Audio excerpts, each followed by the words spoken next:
ప్రభాకర్ చింతమనేని అనే నేను శాసనసభ సభ్యునిగా ఎన్నికైనందున శాసనం ద్వారా నిర్మితమైన భారత రాజ్యాంగం పట్ల నిజమైన విశ్వాసం విధేయత చూపుతానని, భారతదేశ సార్వభౌమాధికారాన్ని సమగ్రతను కాపాడతానని, నేను స్వీకరించబోయే కర్తవ్యాలను శ్రద్ధతో నిర్వహిస్తానని దైవసాక్షిగా ప్రమాణము చేయుచున్నాను.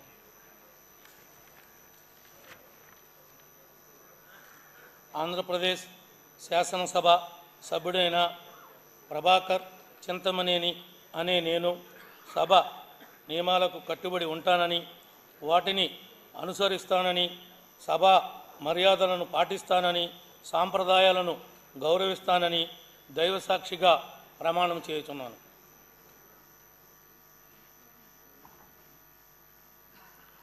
శ్రీ ప్రసాద్ బోడే.